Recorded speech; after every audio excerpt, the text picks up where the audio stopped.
but I've actually got the royalty of drag here, Peter and Johnny Moselle, direct from wherever they live on the Gold Coast, finally on my show. So actually, what's interesting here is the two men who I would say most people would refer to when people talk about female impersonation. Would I be right there? Or would I be saying it? Well, most people with a good memory. All the oldies here. But everybody I've worked with or worked for has worked with you. And I've only just met you tonight for the first time. So it's lovely to meet. Johnny was the first one to cross the Sydney Harbour Bridge. Did you know that? On the frock?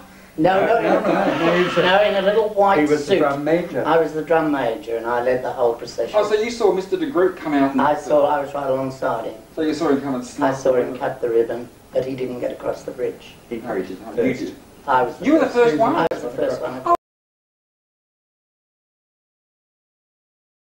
And that's how Tamara, we rehearsed a double act. That's right. And we were known as Stanton and Small.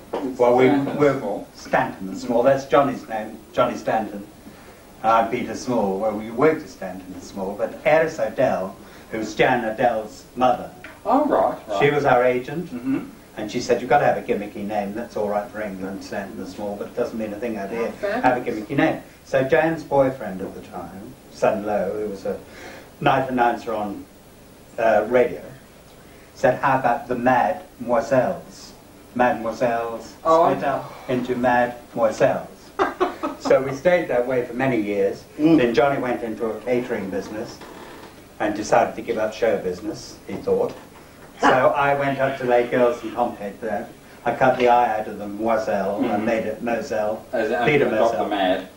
Yeah, and just call myself Peter Moselle. Now, isn't that clever? I thought they were actually rather stupid, dickhead I can be. No, you're not really. Everyone does. But the Mad and Moselle, that's actually very clever. I wish someone had told me that. He knows what I'm talking about. I'm actually glad I finally know the truth. That's right. That's how it all happened. So that 1963, now that would have been really like, back then was when being gay was not a good thing. Oh, God, no. And being a female impersonator wouldn't have been a very good thing. But the crowds obviously ate it up. Oh, they were marvellous. We used to get a very sophisticated audience, but it was a beautifully run club. Yes. Sammy Lee and Reg Boomer owned it. They were two of the biggest businessmen. They also owned the Latin Quarter, and they ran it. Sheila Cruz was doing the production. Excellent. I know that name. Remember Sheila? Oh, yes. Oh, God, fabulous producer and choreographer. Brilliant.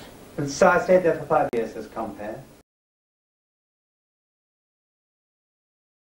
Now, who's this gorgeous thing looking very much like Sophia? Now, that's Holly Brown. That's Holly Brown. Yes. Holly only died just recently. One of the finest female impersonators I've ever seen.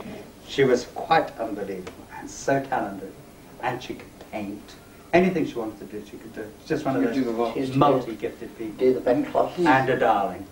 And here's you again, I might add, with the blue side. Oh, from the book at the Jack Club. Oh, isn't that